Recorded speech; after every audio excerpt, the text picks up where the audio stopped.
반갑습니다. 자, 잘 지내셨죠? 네. 공부는 좀 많이 하셨어요? 일주일 동안 또? 많이 해서 어쩌려고 그래. 자, 오늘 이제 우리 3, 4월 마지막 수업이네, 그죠? 네. 벌써 4월이 다 이제 지나갑니다. 좀 있으면 이제 5월달이네, 그죠? 아직 많이 남아있습니까? 많이 남아있어요. 아직까지. 6개월이나 남아있는데, 뭐. 엄청나게 많이 남아있는 시간이에요. 충분히 할 수 있어요. 충분히.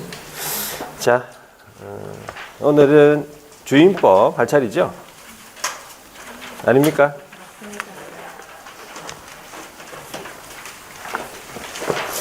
주임법 여러분들이 페이지가 보니까는 519페이지.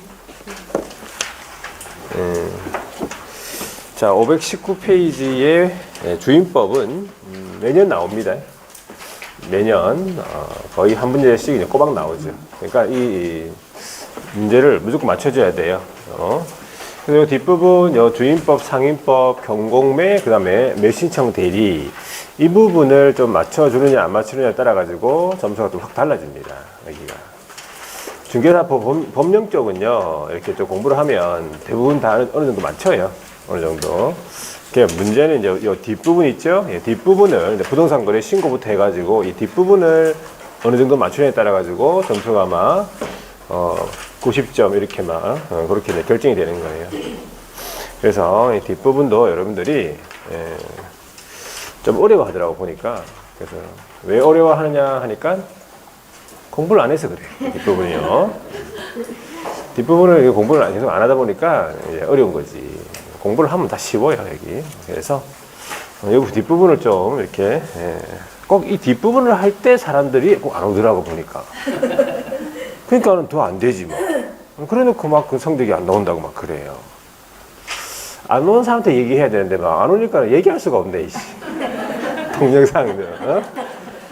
편하게 집에서 공부하려고 동영상 안 돼. 동영상으로 공부하는 거는 안 됩니다, 그거는. 집중력도 떨어지고, 그죠? 이게 시간이 또 오래 걸리고 그래요. 또 배속을 뭐 빨리 해가지고 듣는다. 배속 빨리 하면 들리는 것만 들려요. 아는 것만 알고. 동영상은요, 그래요. 경험을 해보시면 좀 아시겠지만은, 동영상은요, 보조수단으로 공부하는 거예요. 아시겠죠, 동영상? 와야지, 얘기를 하지. 뭐, 안 와가지고, 뭐, 얘기를 하죠. 잘 오시는 분들한테는 사실 뭐 이런 얘기가 필요 없잖아, 그죠? 또 혹시나 또 그런 생각을 가지고 있으신 분들은 아예 생각을 버리세요. 아시겠죠? 그냥 무조건 학원에 오셔야 돼요. 이렇게 몸이 매여 있어야 돼, 여기에. 그래야지 이래 합격이 되는 거예요. 합격생들 대부분 다 그래요. 예. 선배들도 다 보면 다 꾸준히 참석하고, 뭐 특강도 좀 꾸준히 듣고 이렇게 하시는 분 있죠? 그건 다 합격하는 거예요. 그렇게 해가지고. 자, 그래서 여러분들이 또 새롭게 마음을 또 하시라는 의미에서 또 말씀을 드렸고, 자, 또 5월달 되면 또 이렇게 또 살살 또 나오겠죠, 사람들이. 희한하게 또 뭐 나오더라고요. 예. 어떻게 또 소문을 알고 또 5월달. 자, 그렇게 하면 안 되고 꾸준하게 하셔야 돼요. 그래서 독하게 한다는 말이 이게 뭘 꾸준하게 하는 게 독하게 하는 거예요. 별 사람이 독한 게 아니에요. 그죠? 꾸준하게 뭘 계속 반복적으로 밥 먹듯이 그냥 계속 그렇게 하는 게 그게 독한 거예요. 그래서 공인중개사가 되는 방법은 독해야 됩니다. 독하게. 자, 주임법이에요. 주임법은 민법에서도 민사특별법 나오죠. 네, 공부 좀 했습니까? 민사특별법 안 했어요? 네? 다른 사람 했는데 본인만 안 했어요? 민사특별법 했죠? 주임법. 예. 네. 똑같은데 내용은 똑같아요. 뭐 조문을 공부하는데 우리는 문제가 거의 뭐 조문 위주로 나와. 조문 위주로 나오고, 그 다음에, 민법은 보통 판례도 막 나오고 그렇죠. 그 어디 갔어요? 스터디 예? 스터디 힘든데. 살이 빠졌더만 요즘에. 저한테 내가 물어봤거든. 살 좀 빠졌다. 빠졌네요. 그러니까. 좀 빠졌대. 조금 좀 빠졌는데, 거기 좀 빠졌더라고, 보니까. 열심히 하니까. 그죠? 공부를 열심히 하고 신경을 쓰고 하니까 살이 빠지네. 뭐 좋죠, 뭐. 살도 빠지고 공부도 되고. 몸무게가 좀 꽤 나가더라, 보니까 지금. 제가 물어본 거 아닌데 본인이 대답하더라. 뭐 대답했어요, 본인이. 킬로그램이 아니고 뭐 이렇게 하여튼.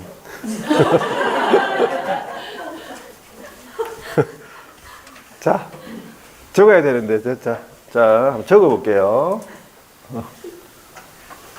자,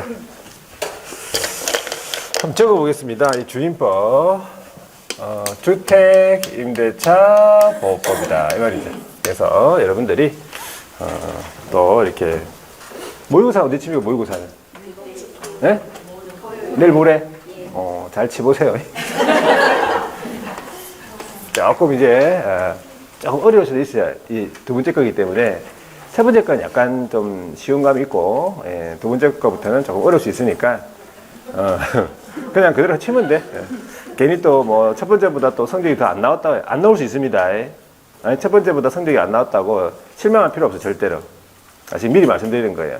점수에 크게 연연하지 마세요. 점수에. 지금은 뭐 그냥 그 시험지를 공부를 해야 돼. 보고, 채설지 보고, 공부하고, 그리고 막 모르는 거 뭐 이렇게 질문하고 그러세요. 그 시험지 가져보고, 이상한 거 좀이라도. 그리고 보니까 또 몇 개가 또 개정이 됐더라, 보니까. 중개사법이. 혹시 알아요?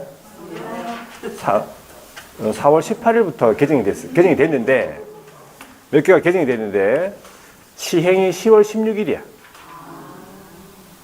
우리 시험법이 들어가요. 들어가. 시험 범위에 들어가요. 시험 날까지거든. 시험 날까지 시행 기준이거든요. 10월 16일부터 시행한다고, 그게 개정된 게. 지금 개정이 됐지만은, 시행 자체는 공포 후 6개월이니까, 10월 19일인가, 18일 날 공포됐으니까, 10월 19일부터 시행하는 것 같은데. 하여튼, 그게, 그거래. 이제 시험 범위 들어가요.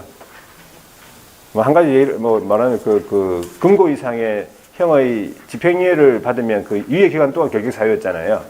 유예 기간이, 만료가 되고, 만료된 날로부터 2년 경과돼야 된다. 그렇게 바뀌었어요. 그렇게. 그리고, 중개보조원의 수 있죠?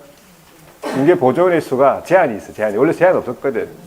중개보조원의 수가, 개업하고 소속을 합한 수의 5배를 초과하면 안 된다. 이렇게 돼 있어요.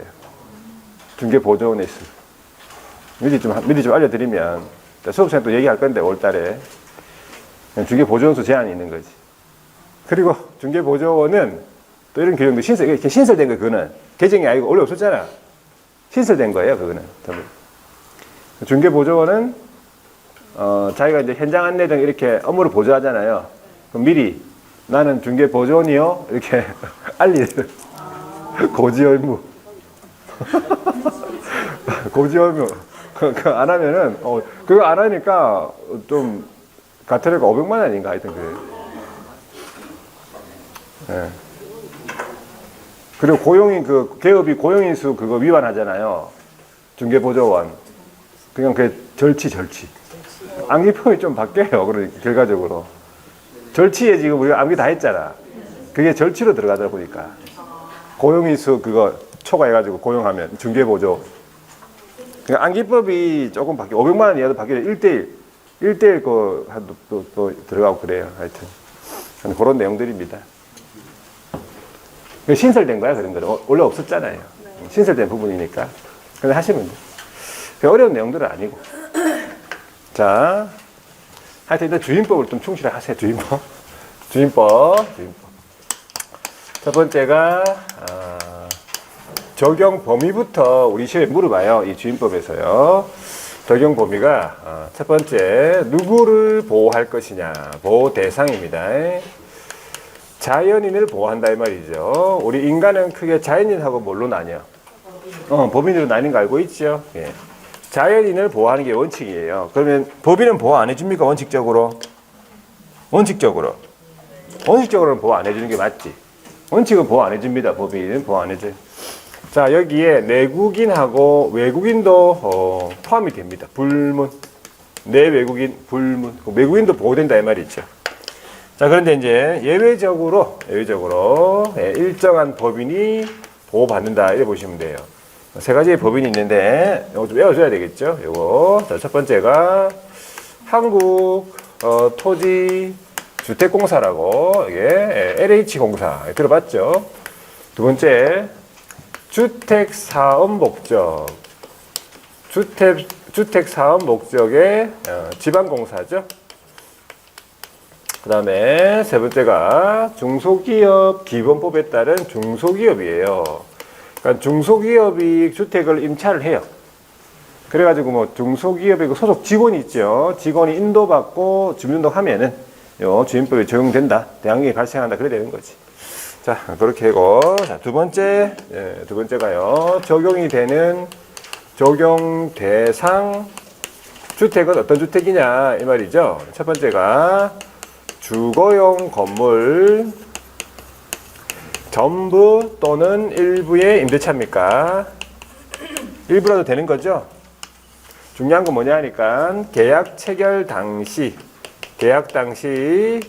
실지 용도 기준이다 이 말이에요. 실제 용도 같은 말이죠. 그러니까 원래 이제 창고인데 그죠?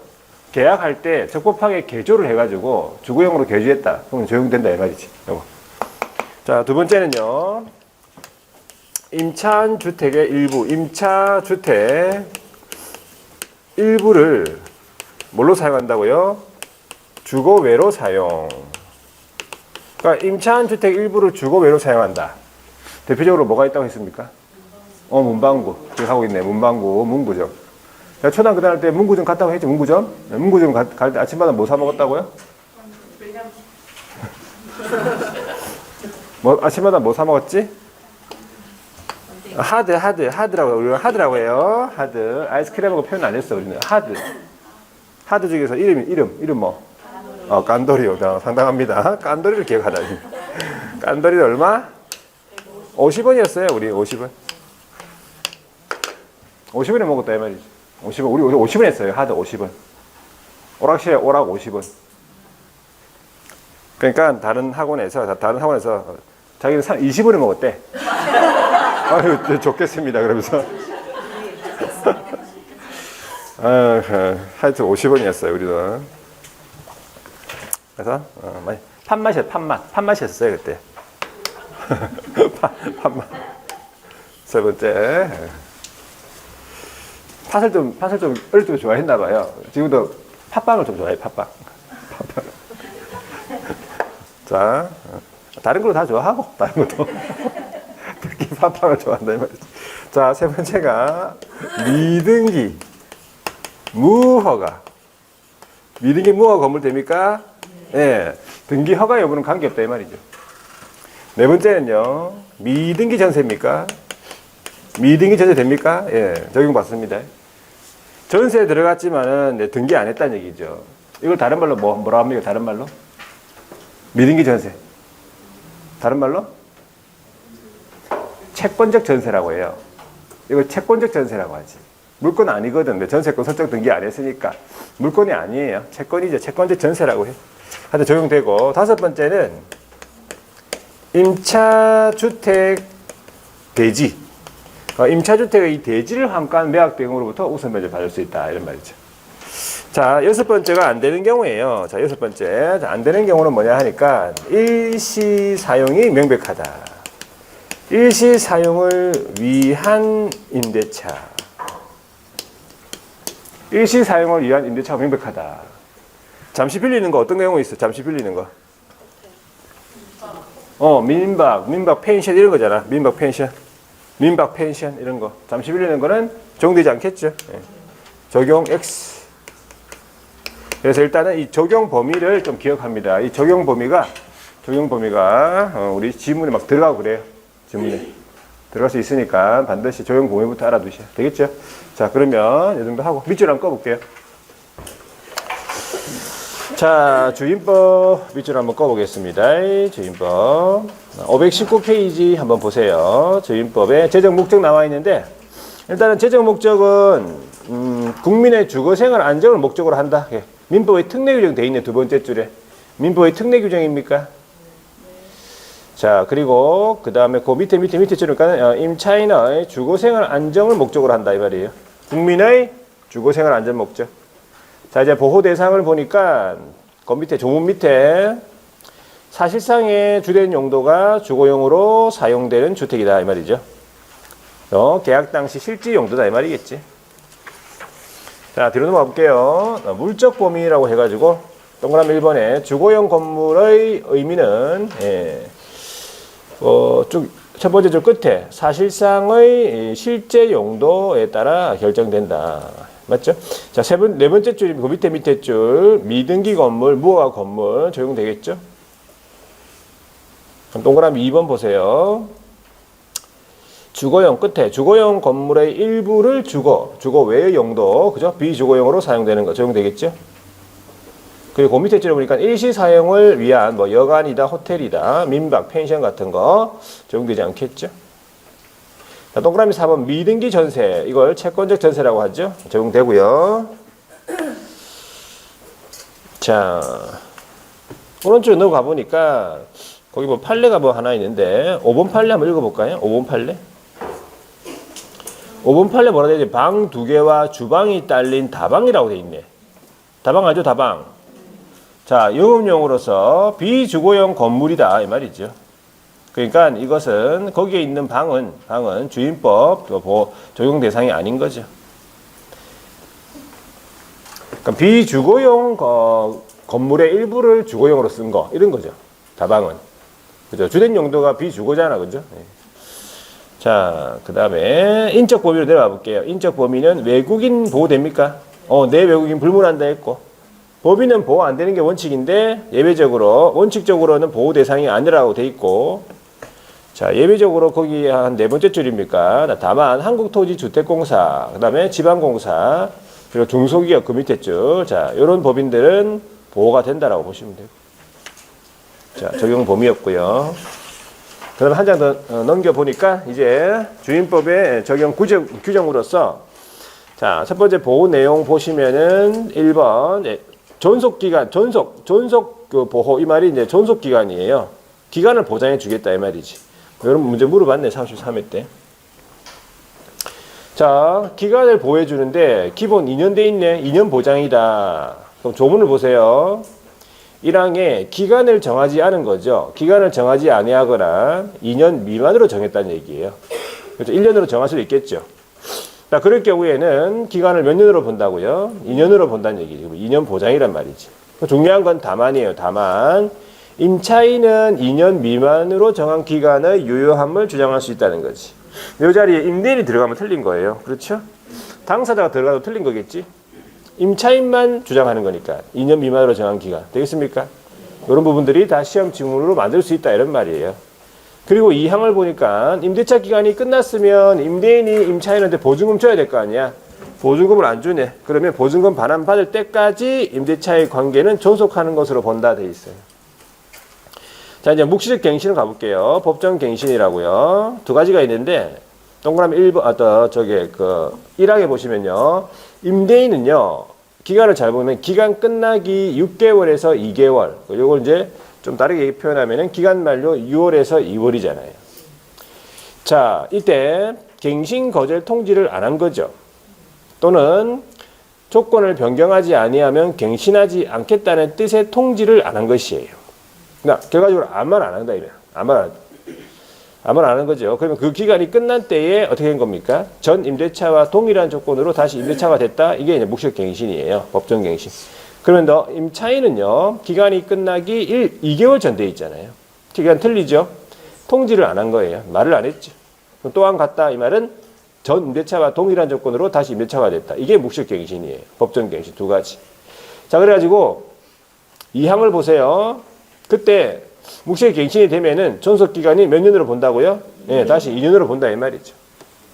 그런데 오른쪽에 넘어가 보니까 사망에 묵시적 갱신이 인정되지 않는 경우가 있네, 그죠? 자, 2기에 달하도록 차임 연체. 이 말은 두 번 연체가 아니라 2기에 달하는 거니까 우리 한 달에 100만 원 원래 주기로 했다면 200만 원에 달할 때까지 이 말이에요. 예를 들어서. 뭐 30만 원 주고 50만 원 주고 뭐 주다가 결과적으로 200만 원에 달한 거예요. 그게 이기란 얘기지. 원래 100만 원, 한 달에 100만 원이었다면.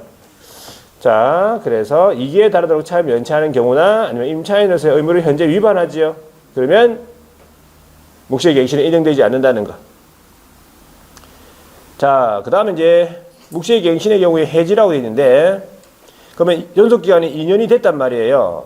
그런데 거기 두 번째 줄에 보시면 임차인은 또 이 2년 안에 언제든지 또 나가겠다. 계약 해지 통지를 할 수 있다 이 말이죠. 그래서 통지를 했으면 또 임대인이 또 통지받고 바로 효력 발생하면 임대인도 조금 그렇잖아. 새로운 임차인을 구할 시간을 줘야 된단 말이죠. 그게 3개월이에요. 통지를 받고 3개월이 지나야 효력이 발생한다는 사실.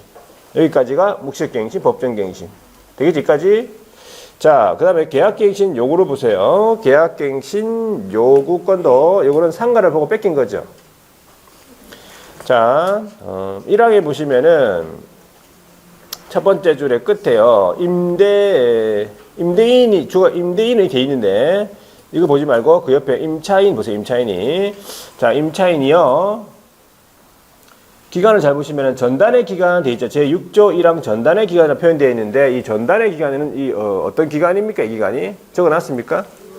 네, 이게 임대인의 묵시갱신 기간이에요. 네, 기간 만료 6월에서 2월 이렇게 적어놔야 돼. 기간 만료 6월에서 2월 이렇게.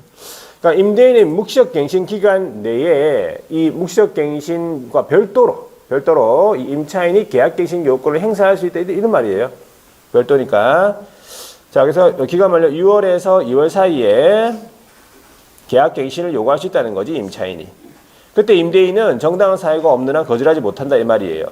다만 다음에 사유가 있으면 거절할 수 있겠다. 이게 거절 사유예요. 9가지가 있단 말이지. 1호 보세요. 몇 개입니까? 2기에 달하도록 차임을 연체한 거야. 2기입니다. 자, 두 번째는요. 거짓 부정임차가 되겠네, 그죠? 세 번째는요, 합의해서 상당한 보상 제공. 자, 5천만 원 줄 테니까 나가자. 이런 말이죠. 자, 그 다음에 4호에 동의 없이 전대란 말은 무단 전대라 볼 수 있겠네요. 5호에 보시면요, 고의 중대한 과실로 파산. 경과실이 아닙니다. 법에 중과실이라고 되어 있잖아요. 6호에 보시면요, 멸실됐단 말은 쉽게 하면 불났다. 이면 불났다고. 불났으면 계속 살 수 있습니까? 못 살지. 목적 달성 어렵잖아요. 자, 7호에 보시면요. 첫 번째 줄 끝에면 전부 또는 대부분이에요. 일부가 아니고요. 철거 재건축을 위해 가지고 점유 회복이 필요하다는 얘기지. 그 방법이 세 가지가 있어요. 첫 번째 다가 있죠. 가는 뭐냐면 처음부터 이 시기에 내가 재건축 할 거다라고 구체적으로 고지를 했어요. 처음부터 그 계획을 고지를 하고 그 계획에 따르는 거지. 구체적으로 고지하고 그 계획에 따르겠다. 나에 보시면은 너무 노후 훼손돼 가지고 무너질 것 같다. 그래요. 안전사고 우려 있다. 다에 보시면은 다른 법에 따라서 철거 재건축이 필요하다 이 말이에요. 자, 그다음에 8호에 보시면요, 요거는 주택에만 있는 거예요. 상가는 없습니다. 상가는 사는 게 아니니까. 임대인이 내가 거주하겠다. 실제 거주할 목적으로 거주하는 거예요. 실제 거주하겠다. 자, 이 임대인에 누가 포함되어 있어요? 직계 존속이랑 직계 비속이 포함되어 있죠. 직계 존속이라면 자기를 기준으로 해가지고 위에 자기 부모님하고 할아버지 할머니하고 이런 거. 그 다음에 비속이라면은 자기 자식들하고 자기 손자 이런 사람들 말합니다. 자, 그 다음에 9호에 보시면 이제 마지막으로 임차인으로서의 의무를 현재 위반, 그 다음에 임대차를 계속하기 어려운 중대한 사유 이런 거예요. 자, 이런 거절 사유를 좀 기억해야 되겠죠? 상가에도 그대로 있으니까. 이게 원래 상가에 있는 걸 보고 만드는 거예요. 상가에 있는 거. 자, 그래가지고 거기에 이 항이 뭐냐 보니까 계속 행사할 수 있는 건 아니네. 이 계약갱신 요구를 딱 한 번밖에 없네. 계약갱신 요구권을 1회에 하나요 행사라 돼 있잖아요. 그래가지고 갱신되는 임대차 그 밑에 보니까 존속기간 몇 년? 또 2년이잖아, 2년. 그래가지고 이게 신설됐을 때 2+2였어요. 얘가 딱 한 번 행사하는 거니까. 자, 그래가지고 뒤에 넘어가 보세요. 3항에 갱신되는 임대차는요, 전 임대차와 동일한 조건으로 다시 계약이 된 것이다. 그래가지고 이제 밑에 보니까 다만 우리 차임 보증금에 대해서 우리 이 주임법에서 규정되어 있는 그 범위가 있어요. 20분의 1. 그죠? 그 20분의 1 범위에서 증감을 할 수 있다. 돼 있네. 그죠?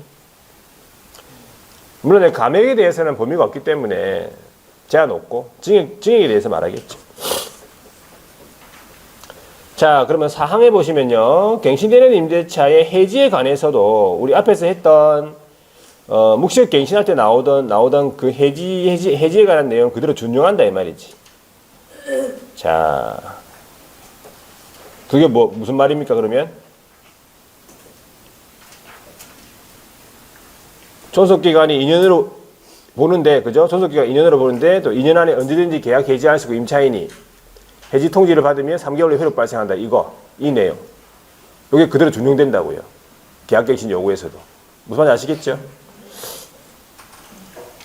자, 5항에 보니까 임대인이 제8호, 제1항 8호, 이게 뭐죠? 이 사유가 뭐죠? 실제 거주하겠다. 내가 살겠다. 실제 거주하겠다는 사유로 갱신을 거절했잖아요. 그럼 지가 살아야지 몇 년 동안 살아줘야 돼요? 2년 동안 살아줘야 된다. 왜? 계약갱신 우리가 하게 되면 2년 보장받잖아 원래. 그러니까 2년 동안 살아야 되는데 보세요. 그래 거절했음에도 불구하고 갱신 요구가 거절되지 아니하였더라면 갱신되었을 기간 이게 2년이잖아요. 만료되기 전에 정당한 사유 없이 목적주택을 제3자에게 임대했네. 그럼 안 되잖아. 그럼 기존 임차인이 우리 손해를 보는 거잖아요. 그때 손해를 입었다 그러면 손해를 배상해야 된다 이 말이야. 6항에 보니까 그 손해배상액은 얼마냐. 거절 당시 당사자 간에 손해배상 예정에 관한 합의가 있었다면 그 합의금이죠. 합의가 이루어지지 않았잖아요. 그러면 다음에 금액 중에서 큰 금액이래요. 작은 게 아니고 큰 거래. 세 개 중에서 큰 거래요. 자, 1호에 보니까 거절 당시 월차임의 3개월인데 거절 당시 500만이다. 500만이었다. 그러면 1,500 돼요. 1,500. 손해배상액 1,500. 근데 가로 아래 보니까는 차임 외에 보증금이 있다라고 하면 이 보증금에 대해서요. 월 단위 차임으로 전환해야 돼요. 환산 월 차임. 전환하는 방법이 있죠. 전환되는 금액에다가 뭐 이렇게 10%하고 기준금리 플러스 2% 중에서 낮은 거 비율 곱해가지고 이렇게 10으로 나눠가지고 그걸 하는 방법이 있어요. 그죠? 월 단위 차임 전환. 자, 그래가지고 전환해가지고 그 차임을 원래 차임에다가 더하기 해가지고 3개월분 하셔야 돼. 보증금이 있었다면. 두 번째 보세요. 2호. 제3자에게 임대해가지고 얻은 환산 월차임. 자, 600만 원이다. 치자. 600만 원. 거절 당시 환산 월차임 500만 원이다. 치자. 그럼 차익이 100만 원입니까? 그럼 100만 원에 2년분이네. 2,400. 그럼 세 번째는요. 거절로 인해 가지고 그죠? 예. 갱신 거절로 인해 가지고 임차인이 입은 손해액이라고 하면 거절해 가지고 이사를 가는 바람에 뭐 이사 비용하고 인테리어하고 막 비용 2천만 원 들었다. 그걸 이제 입증해야 될 거 아니에요. 임차인이. 그래서 이 세 개 중에서 어떤 거라고? 큰 거래잖아요. 큰 거. 되겠죠? 자, 되겠습니까? 여기까지. 계약갱신 요거까지 되겠죠? 예. 말을 하세요. 됩니까? 예, 됩니다. 자, 그 다음에 대항력입니까? 대항력은 개념이 좀 중요하죠? 한번 적어볼게요. 여러분 잘 알고 있어요. 대항력. 두 번째가 대항력인데 임차인이 임차한 주택이요. 첫 번째가 이제 양도가 됐네, 그죠? 팔렸네. 아니면 두 번째 경매 넘어갔습니까? 경매. 그러면 여기에 양수인이 있고 경락인이 있을 거 아니에요. 그 양수인하고 경락인을 합쳐가지고 뭐라 부릅니까? 제3자라고 하지요. 제3자에게 뭘 주장합니까? 임대차를 주장하지요. 뭘 대항력을 주장해. 임차권, 임대차를 주장하지. 그래가지고 양수인이 와가지고 내가 이거 집을 샀으니까 너네 좀 방을 빼야 되겠다. 그 방을 빼랬을 때 못 빼 할 수 있는 힘이 일단은 못 빼까지는 된다. 대항력을 갖추면 대항력 취득하면 못 빼는 되는 거죠. 보증금에 대해서는 얘기할 게 아니고 일단은 못 빼까지는 되는 거예요. 못 빼 할 수 있는 힘이 뭐야? 그게 대항력이에요. 그러면 그 대항력을 취득하기 위해 갖춰야 될 요건이 있어요. 그 요건을 뭐라 부릅니까? 뭐라 하노 또? 그 어디서 배운 거예요? 민법에서 뭐라고? 주주 클럽이가 뭔데? 그런 거 뭐예요? 어? 하지 마세요, 그런 거. 민법 시간에 하세요. 뭘 주주야, 주주. 주주클럽도 아니고 지금. 물으면 정확하게 대답하세요. 대항력을 취득하기 위해서 갖춰야 될 요건이 뭐냐고. 어? 그게 대항 요건이라고 얘기해야 돼요. 여러분들 답을. 주주라고 얘기하는 게 아니고. 그러면 그 대항 요건은 뭡니까? 이렇게 했을 때 주주라고 얘기하든지 뭐 얘기해야 되는 거예요. 무조건 뭐 주주.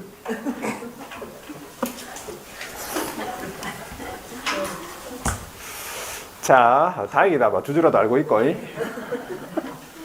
뭐라도 알고 있으면 되지. 뭘 맞아.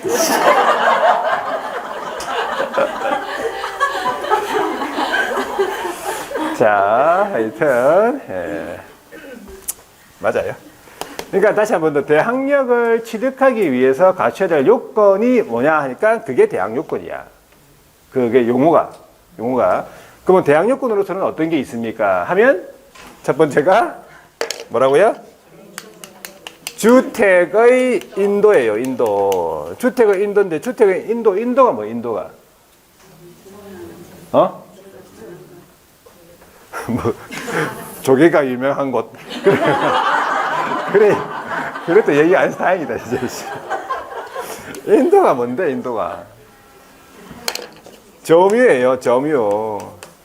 인도가 점유잖아. 임차인의 직접 점유, 적법 전차인의 직접 점유로 인한 임차인의 간접 점유. 다 인도받은 것이에요. 되겠죠? 자, 두 번째는 뭡니까? 두 번째는요. 주민등록이잖아요. 주민등록이 뭐예요? 전입신고예요. 전입신고. 되겠죠? 그러면 이 두 가지가 대항 요건이잖아요. 그럼 대항 요건이 갖춰졌을 때 언제 대항력이 발생합니까? 다음날 0시, 다음날 하면 이길 0시부터 제3자에 대해서 효력 생긴다. 이게 대항력 발생이잖아요. 되겠죠? 요거 확실히 알아두세요. 다음날 0시. 그래가지고 이제 주택이 단독주택이냐 공동주택에 따라가지고 어디까지 기재가 돼야 되는지, 임차인이 잘못했을 때, 또 그다음에 공무원이 잘못했을 때, 뭐 이런 판례들이 막 있어요. 그죠? 그 주민등록이 직권 말소가 됐을 때, 그리고 기존 채권을 해소할 목적으로 이렇게 주민등록만 해놨을 때, 이런 여러 가지 판례들이 있어. 요약집에 다 있으니까, 그거 나중에 보시면 돼요. 자, 대항력 다시 한 번 더 보세요. 524페이지에 거기 대항력인데 발생 요건부터 볼까요? 동그라미 2번 발생 요건 해가지고 두 번째 줄에 주택의 인도와 주민등록 마친 때라고 되어 있네. 그러면 언제서부터? 이길 다음 달부터 제3자에 대해 효력 생긴다 했네. 이게 대항력 발생이라 이 말이겠죠. 자, 오른쪽 넘어가 보니까 임차주택의 양수인 요거 보세요. 이게 대항력 관련 규정입니다. 자, 임차주택의 양수인은 임대인의 지위를 승계한 것으로 본다. 그렇죠? 양수를 했으니까 그대로 지위 승계하겠지. 그래가지고 이제 임차인이 기간이 끝나면 이 양수인한테 보증금을 달라고 청구할 수 있다 이 말이야. 지위가 그대로 승계됐으니까. 자, 그러면 이제 그 판례도 몇 개 있는데 볼게요. 2번 판례. 다가구용 단독주택. 우리 다가구라고 하면 단독주택 맞죠? 그러면 지번까지만 기재하면 됩니까? 두 번째 줄. 그렇네. 지번까지 기재하면 되겠네. 그 다음에 이제 그 밑에 보니까 3번 판례에 연립 다세대다 그러면요. 동호수까지 표시해야 됩니다. 다세대인데 동호수를 표시 안 했다. 그러면 그거 주민등록 안 된 겁니다. 전입신고 안 된 거예요. 대항력이 발생 안 된다는 거지. 자, 연립 다세대는 동호수까지 표시해야 됩니다. 그러니까 동호수 표시 없이 이렇게 적어놨잖아. 그러면 그 밑에 줄 보세요. 끝에 유효한 공시방법을 갖추었다고 볼 수 없다는 거예요. 되겠죠? 자, 6번 판례로 가보세요. 지금 세 번째 줄에 보세요. 이 다가구용 단독주택이었을 때 이게 주민등록 했죠? 근데 그 주택이 뭘로 바뀐 거예요? 다세대 주택으로 바뀐 거 변경됐단 말이지. 그런 사정만으로는 이미 취득한 대항력이 상실되는 것은 아니라는 거지. 되겠죠? 그리고 7번 판례도는 대항요건은요, 이 주민등록 같은 거는, 이 주민등록은요, 대항력 취득 시 구비해야 되는 거 맞지? 그 대항력 취득 시 구비하면 족하는 것이 아니고 언제까지 유지가 되느냐? 두 번째 줄 끝에 배당력 후 종기까지 계속 유지가 돼 있어야 된다 이 말이에요. 자, 그래가지고 그 옆에 보니까 일시적으로나마 다른 곳으로 주민등록을 옮겼다. 잠시 옮겼다. 그래도 어떻게? 주민등록 그 대항력권 상실이에요. 대항력이 상실되는 거지. 그런데 그 밑에 보니까 가족의 주민등록을 남겨둔 채 일시적으로 이전했다는 거는 예, 대항력이 소멸되지 않는다 돼 있잖아요. 가족의 주민등록도 유효하다 이런 말이죠.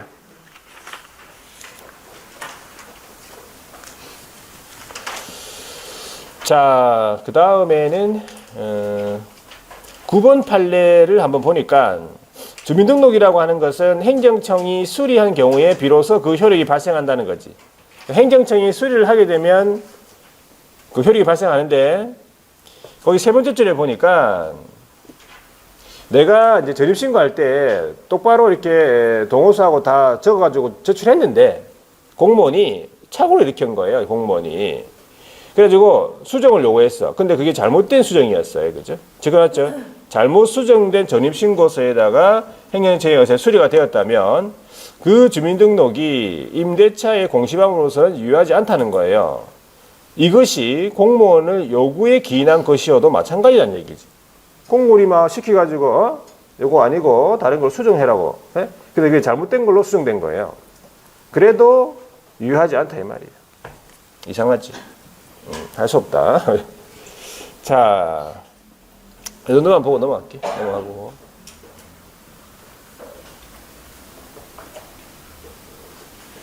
자, 오른쪽에 하나 봐요. 10번, 16번은 잘 나오는 거니까 볼게요. 16번. 527페이지. 자, 임차인이요. 그 지위를 강화하고자 뭘 했단 말이에요. 전세권 설정 등기를 마쳤단 말이지. 자, 그래가지고 이제 주임법상의 대항력권을 상실했다는 얘기예요. 주민등록 옮겼다 이 말이지. 전세권 설정 등기 해놨을 때만 괜찮겠나 그러면서 옮겼단 말이에요. 그럼 어떻게 돼? 이미 취득한 주임법상의 대항력 우선 매입권은 상실이야 이 말이야. 전세권하고요. 주임법상의 대항력 우선 매입권은 별개입니다. 아시겠죠? 이거 잘 나오는 지문. 요거 18번 판례도 한번 보세요. 이거 점유자잖아요. 두 번째 줄에 주택에 실제로 거주하는 직접 점유자. 이게 전차인이잖아요. 전차인이 자신의 주민등록을 마친 경우에 비로소 간접 점유자가 대항력 취득한다는 거지. 원래 임차인이. 되겠죠? 네, 점유됐어. 자, 됐어. 자, 그러면 이제 이 정도 보고 529페이지에 보니까 이제 임차 보증금 보호란 말 나와 있네. 보증금 보호. 우리 임차인한테 제일 중요한 게 뭡니까? 보증금이네. 자, 이거 한번 적어 볼게요. 두 가지를 적어 볼게요. 자, 세 번째가 최우선 변제부터 볼게요. 최우선 변제권이라고요. 요걸 이제 다르게 표현하면 어떻게 표현합니까? 소액 임차 보증금에 의한 우선 변제예요. 소액 임차 보증금, 그러니까 소액 임차인이지. 소액 임차 보증금에 의한 우선 변제권이다. 그런 표현이에요. 자, 그러면 개념을 정확하게 하셔야 돼. 임차인이요. 임차인이 자기 보증금 있겠죠. 중에서 전부가 아니고 일정액을 누구보다 다른 담보물권자죠. 다른 담보물권자보다 우선 변제받을 권리네. 먼저 받는다 이 말이지. 그러면 다른 담보물권자는 대표적으로 이제 뭐 저당권자잖아. 저당권자. 저당권보다 먼저 받는다는 얘기는 경매 순위에서 몇 순위? 1순위예요. 1순위. 물론 0순위가 있어요. 0순위. 0순위는 뭡니까? 경매 비용이잖아요. 경매 절차 비용 0순위고 먼저 받아가고 그 다음에 이제 1순위 이게 소액 임차인이에요. 뭐랑 같이 받느냐 보니까 근로자의 3개월분 임금 채권, 3년치 퇴직금 채권, 재보상금 채권 하고 동수위로 받아요. 1순위로서요. 순위를 안 따지는 거지. 먼저 받아가는 거예요. 소액 임차인. 해당이 되면. 전부 받는 건 아니고 얼마를? 일정액을. 전부 받는 거 아니에요. 일정액을. 그래서 요건이 세 가지가 있는데 첫 번째가 경매 넘어가잖아요. 그죠? 경매 등기를 하는데 경매 개시에 관한 결정을 등기를 하기 전에 주민등록이 돼 있어야 돼요. 대항 요건이 구비가 돼 있어요. 대항 요건. 주민등록돼 있어야 돼요. 등기 전에 주민등록돼 있어야 돼요. 자, 그리고 언제까지 유지하니까 그 주민등록이 배당 요구 종기까지 계속 유지가 돼 있어야 돼요. 주민등록이요. 그리고 두 번째가 이게 경매나 아니면 공매에 의한 매각이 이루어졌을 때 최우선 변제가 인정되는 거지. 단순한 매매는 이런 거 없어요. 없어. 매각. 자, 세 번째가 가만히 있으면 주는 거 아니죠. 배당 요구 종료까지 배당 요구를 해야 되는 채권자예요. 이 세 가지가 요건이지. 되겠죠? 그래가지고 효력은 제가 다 얘기했고, 그 다음에 범위만 아시면 돼. 범위가 좀 개정이 됐어. 개정이 된 거 제가 저번 달에 얘기했어요. 저번 순환에. 얘기 안 했습니까? 자, 개정이 됐잖아요. 2월 21일부터 새로운 걸로 시행이 돼요. 2월 20일부터 그게 최근 거. 자, 그래 한번 볼게요. 아, 이거 보기 전에 한 번 더 적어요. 같이 볼게요. 네 번째가 우선 변제라고요. 요건 뭡니까? 확정일자부 임차인이죠. 확정일자부 임차인입니다. 확정일자.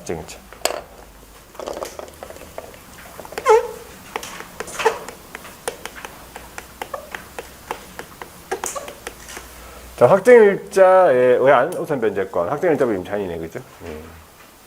자, 요거는 개념을 이렇게 하셔야 돼. 임차인 주택이 어떻게 됐다고요? 경매하고 공매 시 그냥 그 환가 대금, 매각 대금이 있을 거 아니에요. 환가 대금으로부터 자, 후순위 권리자 그 밖의 채권자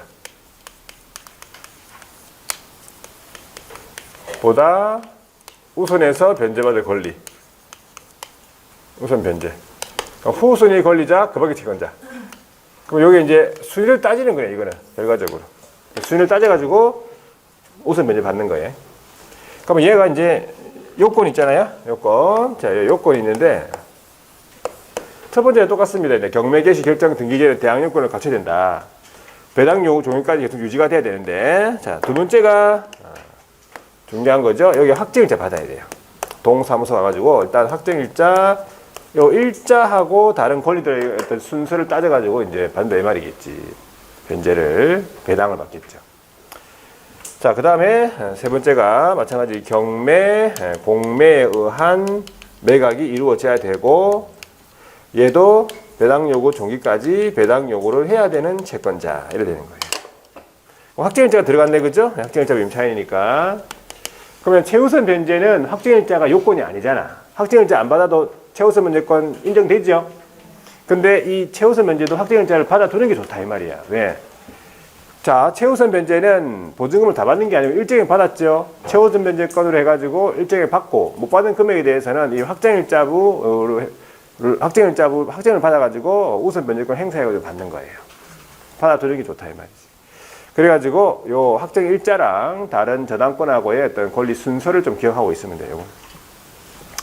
자, 이제 두 가지를 한번 밑줄 꺼볼게요. 529페이지에 임차 보증금 보호에서 우선 변제권 해가지고 후순위 권리 기타 채권자보다 우선 배당 이게 이제 확정일자부 임차인입니다.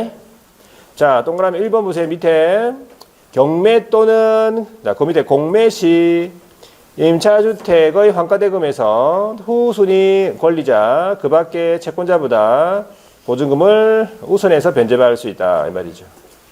요건을 보니까 첫 번째 줄에 대항 요건을 갖춰야 한다 이 말이죠. 그리고 확정일자 받아야 된다. 그러니까 우선 변제권의 효력이 발생되기 위해서는 일단은 대항력이 취득돼야 돼요. 대항력, 그죠? 대항력이라면은 이제 주민등록 이런 거 다 돼 있어야 되죠. 대항력 취득되고 확정일자까지 다 충족된 상태가 우선 변제권 효력이 생기는 거예요. 그래서 이제 보통 효력 발생일이 있잖아요. 예를 들어서 오늘 인도받고 주민등록하고 오늘 확정일자 받았다. 그러면 언제 효력 생깁니까? 우선 변제권이? 내일 다음날 0시 생기는 거예요. 대항력 자체가 다음날 0시 생기니까. 대항력이 다 취득된 상태가 돼야 된단 말이에요. 대항력하고 확정일자가 다 충족돼야 돼. 아시겠죠? 자, 한 장 넘겨볼게요. 동그라미 3번에 우선 변제권의 승계라고 있죠. 자, 금융기관 등이 우선 변제권을 취득한 임차인의 보증금 반환 채권을 계약으로 양수를 한다. 자, 이것도 보증금 보호 중에 하나인데 양수한 금액 범위 내에서 우선 변제권을 승계를 합니다. 자, 근데 행사할 수 없는 우선 변제권을 행사할 수 없는 경우가 밑에 조문에 나오는 거예요. 밑에 조문에 보시면은 밑에 파랑에 보면은 다음에 하나에 해당하는 경우에는 우선 변제권을 행사할 수 없다 이 말이 이 금융기관 등이요. 거기에 1, 2, 3호가 나와 있죠. 대항요건 상실했다. 임차인이 이전을 한 거예요. 대항요건 상실. 자, 임차권 등기 말소, 임대차 등기 말소. 이런 경우에는 금융기관 등이 우선 변제권을 행사할 수 없다라고 보시면 되고. 자, 오른쪽에 넘어가니까 이제 확정일자 부여해가지고 확정일자를 어디서 받는가 이거 물어봤습니다. 확정일자는 주택소재지 읍면사무소 동주민센터라고 되어 있고요. 시군구의 출장소하고 등기소입니까? 그 다음에 지방법원 출장소, 지방법원 지원 등기소하고요. 공증인이 시험 나왔어요. 공증인법에 따른 공증인한테 확정일자 받을 수 있다. 자, 그래가지고 거기 사망으로 내려가보니까 사망에요. 임대차에 이해관계가 있는 자, 이해관계가 있는 자는요. 확정일자 부여 기간에다가 확정일자 부여일 차임 보증금의 정보 제공 요청할 수 있다 했고요. 밑에 쭉 내려가면 거기 사항이 있어요. 사항 밑에 사항을 보시면요. 임대차 계약을 체결하는 자는 누구의 동의를 받습니까? 네, 임대인 동의를 받아. 이거 시험에 물어봤는데 임차인 동의라고 나왔습니다. 자, 이해관계에 있다는 것을 증명하기 위해 이제 임대인의 동의를 받는다고 생각하시면 돼요.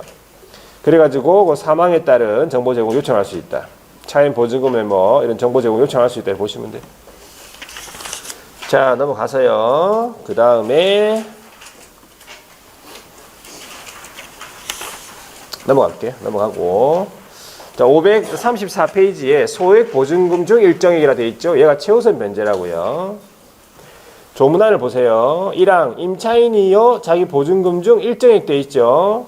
다른 담보물권자보다 우선하여 변제받을 권리. 그 밑에 줄에 보니까 경매 신청 등기 전에 대항 요건을 갖춰야 한다 이 말이죠. 주민등록 돼 있어야 된다 이 말이지. 그 중요한 거 거기 보니까 3항의 세 번째 줄 보증금 중 일정액의 범위와 기준 주택가격의 2분의 1을 넘지 못한다 했고, 그 다음에 그 0제10조, 그 0제10조에 가니까 구체적으로 지금 소액임차 보증금 범위하고요. 그 다음에 최우선 변제 금액이 나와 있는데 여기에 이제 개정이 된 거죠. 거기 보면은 뭐 2021년 5월 11일 돼 있죠. 거기 이게 시행 아니고 요거를 2023년 2월 21일로 바꿔야 돼요. 최근에 게 2023년 2월 21일 이렇게 돼 있어요. 개정이 되겠죠? 거기서부터 현재까지 지역은 똑같습니다. 지역 지금은 이거 지금 여기 나와 있는 건 최우선 변제고. 자, 이 최우선 변제를 먼저 볼게요. 그럼 최우선 변제 서울, 두 번째 지역은 과밀, 세용하김, 세 번째 지역이 광역시, 안산, 광주, 파주, 이천, 평택, 안광, 파, 이평 이렇게 외우고 그 다음에 그 밖의 지역이네. 그래가지고 이 최우선 변제 금액이 얼마나 여기다가 전부 500만 원 플러스예요. 5,500 4,800, 2,800, 2,500. 지금 여기 나와 있는 금액에다가 전부 다 500만 원을 플러스 한 금액이 지금 현재 최우선 변제 금액이라 이 말이지. 수정했습니까 다? 자, 5,500, 4,800, 2,800, 2,500 되겠죠? 자, 오른쪽 넘어가 볼게요. 그러면 얼마가 되어야 소액 임차인이 되는가? 소액 보증금 범위죠. 이게 지역 똑같고요. 자, 여기에서 전부 요것도 2023년 2월 21일 되겠죠? 1억 5천이 아니고 전부 다 1,500만 원 플러스 하시면 돼요. 1억 6,500이 되겠죠. 서울은 1억 6,500. 그 다음에 과밀하고 세용하김은 1억 4,500. 광역시 안강 파이평 여기에 8,500 되겠네. 그 밖은 7,500. 그러면 서울만 외우면 됩니까? 서울만 외우면 안 됩니다. 왜? 우리 시험 문제 대구 나왔어. 대구 나왔습니까? 시험 문제 대구 나왔다니까. 자, 보증금이 1억 2천이라 돼 있고 대구 광역시의 경우에 뭐 우선 면접할 수 있습니까? 최우선 면접할 수 있습니까? 보증금이 1억 2천이고 대구라면 최우선 면제가 되냐고.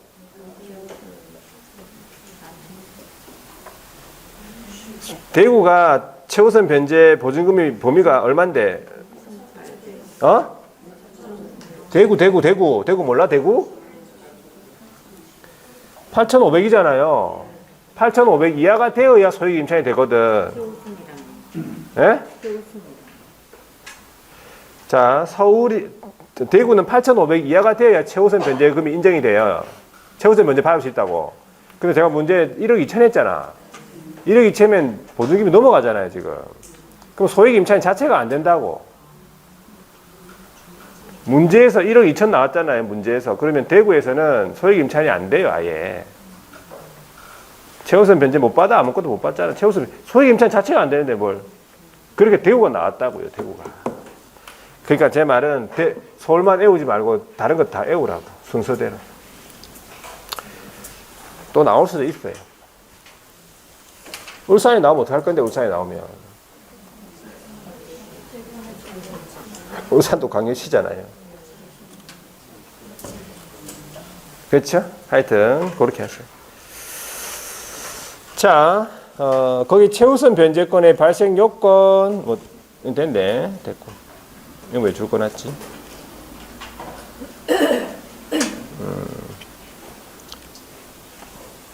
거기 첫 번째 경매 개시 결정 등기 전에 대항 요건 갖춘 임차인. 그렇잖아, 그죠? 경매 결정 등기 전에 대항 요건 갖춰야 된다 이 말이겠네.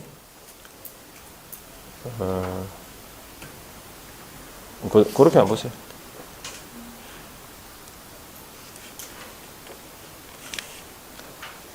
자, 됐고요. 뒤로 넘어가서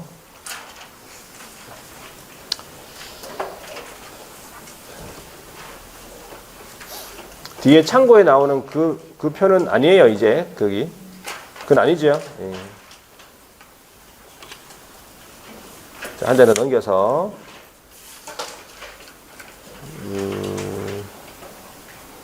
539페이지에 보시면 보증금의 월차임 전환 시 산정률 제한 나오죠.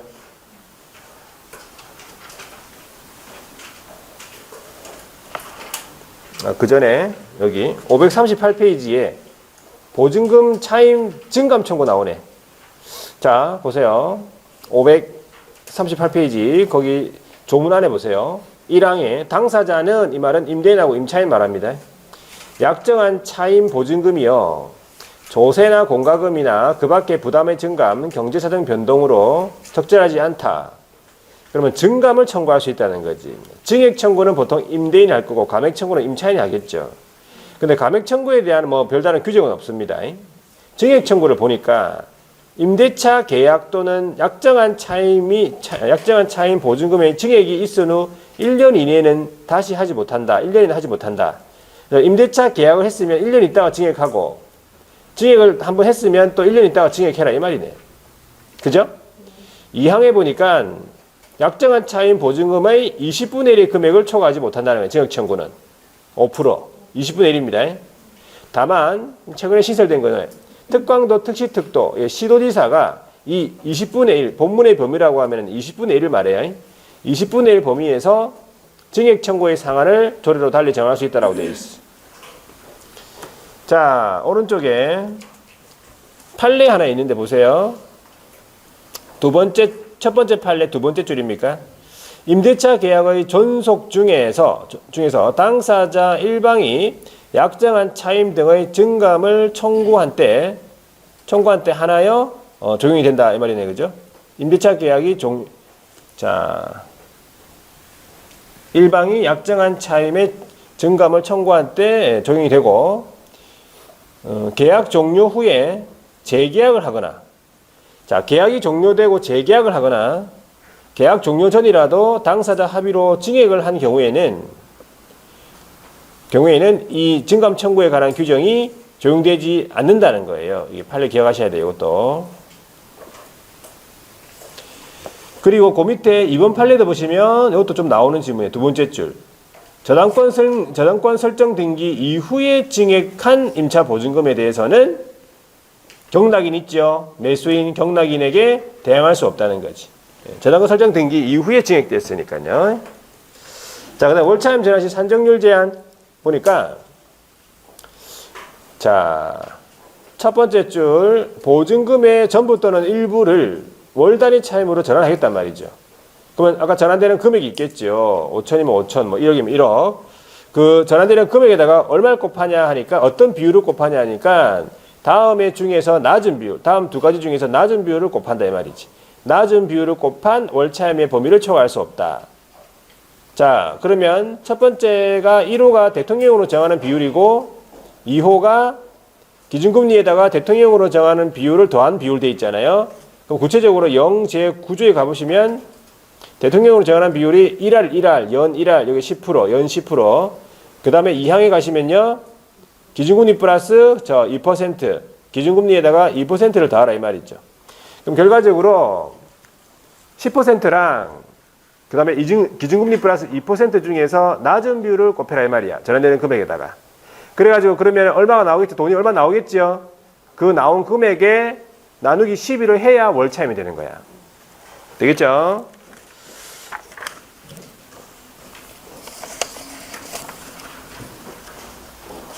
자, 뒤로 넘어가니까 이제 기타 종합적 보호라고 해가지고 주택임차권 승계라고 있네. 주택임차권 승계는 주택에만 있어요.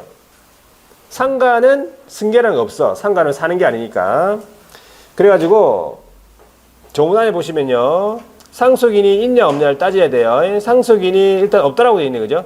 상속인이 없이 사망을 했어. 임차인이. 그러면 그 주택에서 가정공동생활하던 사실혼 관계에 있는 배우자가 단독 승계한다 이 말이야. 권리 의무를요. 그 2항에 보면요. 상속인이 이 말은 상속인이 있다는 소리잖아. 사망 당시 상속인이 있는데 그 주택에서 가정공동생활을 만약에 하고 있다면 그 상속인한테 승계되고 이제 되겠죠. 상속되겠죠. 근데 그 말을 얻고 보세요. 상속인이 그 주택에서 가정공동생활을 하고 있지 않는다고요. 그러면 그 주택에서 가정공동생활하던 사실혼 관계에 있는 배우자와 이촌 이내의 친족이 공동승계한다 이 말이지. 그런데 사망을 보니까 임차인이 사망을 하고 1개월 이내에 승계 반대 의사를 표시를 했단 말이에요. 왜? 채무가 너무 많으니까. 승계 반대 의사를 표시하면 그러지 아니하다. 승계하지 않는다 이 말이에요. 아무나 하고 가만히 있으면 임대차 관계에서 생긴 채권 채무가 모두 승계된다고요. 승계인한테 기속된다고요. 채무까지도. 자, 그 다음에 임차권 등기 명령 한번 적어볼게요. 이거는 단독으로 나올 수 있기 때문에 임차권 등기 명령. 상가하고 똑같습니다. 이것도. 예. 다섯 번째가 임차권 등기 명령이죠. 자, 임차권 등기 명령은 임대인하고 임차인하고 임대차의 기간이 끝났습니까? 기간이 만료가 되죠. 기간이 만료가 되면 임대인은 임차인한테 뭘 주면 되겠어요? 보증금을 반환하면 되겠죠. 그리고 임차인은 임대인한테 임차주택을 반환하면 끝나잖아. 임차주택을 반환하면 되는데 우리 그 임대인이요. 이 임대인이 임차인한테 보증금 준다 안 준다? 보증금을 반환해 주지 않는다. 왜 안 줍니까? 보증금을. 돈이 없다. 돈이 없어. 돈 있으면 주겠지, 그지? 돈이 없어가지고 반환 못 받았는데 임차인이 잘 몰라가지고 주민등록을 옮겼어요. 그럼 어떤 사태가 벌어집니까? 옮기는 순간 바로 대항력이랑 과 우선 변제권 상실이에요. 상실되니까 대항력 우선 상실되니까 결과적으로 뭘 못 받겠어? 보증금을 못 받겠지. 반환받을 수가 없는 상태가 돼버린 거죠. 그러니까 이렇게 이제 문제가 생기니까 이걸 해결하기 위해서 만든 것이 뭐예요? 임차권 등기 명령이라고요. 그러니까 임차권 등기 명령에 의해 가지고 임차권 등기가 되면 뭐가 생깁니까? 대항력 우선 변제권이 효력이 생긴다 이 말이에요. 효력으로서. 크게 세 가지 마시면 돼. 요건, 절차, 효력. 그게 다 나와 있을 거예요. 요건, 절차, 효력. 자, 한번 밑줄 까볼게요. 자, 임차권 등기 명령 보니까 자, 거기 조문 안에 1항 임대차가 끝난 후 이게 뭡니까? 기간이 끝났다 이 말이야. 이게 첫 번째 조건이에요. 요건이에요. 일단 기간이 끝나야 돼. 기간이 끝나기 전에는 임차권 등기 명령 신청을 할 수 없다는 거지. 그리고 보증금이 반환되지 아니한 경우에 보증금이 일부 또는 전부 또는 일부가 반환되지 않은 상태가 돼야 돼요. 되겠습니까? 자, 어디로 가가지고 주택소재지 관할 지방법원 지원 시군법원에 갑니다. 임차권 등기 명령 신청을 하죠. 단독으로 신청합니다. 임대인 동의 필요 없어요. 자, 그리고 그 밑에 보니까 신청의 이유와 등기의 원인이 된 사실을 소명하래요. 이거 한번 시험 나왔습니다. 신청의 이유와 등기 원인이 된 사실 소명. 등기 원인이 된 사실이 뭐야? 기간이 만료가 됐는데 돈을 못 받았다 이 말이죠. 자, 그리고 그 오른쪽에 가보니까 이제 오른쪽에 사항을 보세요. 신청을 했는데 법원에 기각했네. 그런 신청 기각 결정에 대해서 임차인은 항고를 할 수 있다는 거예요. 항고. 그리고 5항에 보니까 임차권 등기를 마쳤네. 자, 임차권 등기를 마치면 어떤 효력이 생깁니까? 그 밑에 대항력하고 우선 변제권 둘 다 생깁니다. 다만 해가지고요. 임차권 등기 이전에 나는 이미 대항력과 우선 변제권을 취득한 상태라면 그 이전에 취득한 대항력 우선 변제권이 그대로 유지가 된다는 사실이에요.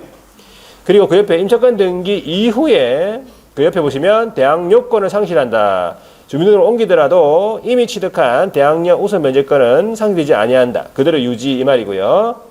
6항을 보니까 임차권 등기가 끝난 주택에 나는 이사를 갔죠. 그러면 그 주택이 비어 있잖아. 그럼 새로운 사람이 들어왔다. 그 밑에 보세요. 그 이후에 임차한 새로운 임차인은 여기 보세요. 제8조에 따른 우선 변제를 받을 수 없다. 그래가지고 설명이 최우선 변제권 돼 있죠. 없다. 소액 임차인 인정 안 된다 이 말이에요. 최우선 변제권은 없어요. 새로운 임차인한테는. 만약에 최우선 변제를 인정해주면 기존 임차인보다 먼저 받아갈 수 있어요. 1순위로. 그런데 뭐는 인정이 되느냐 보니까 여기 없는데 확정일자부 받으면은 확정일자부 임차인은 인정이 된다. 확정일자 받아도 어차피 임차권 등기보다 늦으니까 늦게 받아가겠죠? 자, 여기서 확정일자부는 인정이 되지만 최우선 변제권은 없습니다. 새로운 임차인에 대해서. 자, 8항에 보니까요. 임차권 등기 명령의 신청과 자, 그에 따른 등기비용, 신청비용, 등기비용 다 누구한테 청구? 임대인한테 청구. 되겠죠? 그리고 9항에 보니까 금융기관 등이, 우선 변제권을 승계한 금융기관 등이 임차인을 대위해서 등기명령 신청을 할 수 있다. 대위 신청. 이 말이죠. 그리고 제일 밑에 내려가 볼게요. 판례 하나 있죠. 세 번째 줄에 보니까 임대인의 보증금 반환 의무는 임차인의 등기 말소 의무보다 먼저 이행돼야 된다 이 말이죠. 그러니까 보증금을 내가 먼저 받아야 내가 등기 말소 해주겠다 이 말이에요. 되겠습니까? 여기까지 알아두셔야 돼요. 전부 다. 다 됐죠 이제. 자, 다른 거 뒤에는 볼 거 없고 넘어가서 소멸 볼게요. 소멸. 544페이지 소멸 나옵니까? 자, 임차권 소멸인데 임차권은요. 544 장가로 5번에 임차권은 조문안에 보세요. 두 번째 줄에 경매가 진행이 되잖아요. 경매가 행해진 경우에 그 밑에 경락에 따라서 소멸하는 게 원칙이에요. 다만 보증금이 모두 변제되지 아니한 대항력이 있는 임차권이라고 하면 말소 기준금보다 선순위. 그러면 그러하지 아니하다 소멸하지 않는다 이 말이지. 저당권보다 선순위의 임차권은 보증금을 다 못 받았으니까 소멸하지 않겠죠. 편면적 강행 규정이다 이 말은 뭐예요? 이 법 위반된 약정으로서 임차인에게 불리한 것은 무효다. 임차인을 위한 제도니까. 소액 사건 심판법을 준용하겠다. 임차인이 임대인한테 제기하는 보증금 반환 청구 소송에 대해서는 좀 빨리 진행하자. 그래가지고 소액 사건 심판법을 준용하겠다 이 말이죠. 이렇게 해서 주임법을 하고 문제인조정위원회는 안 봅니다.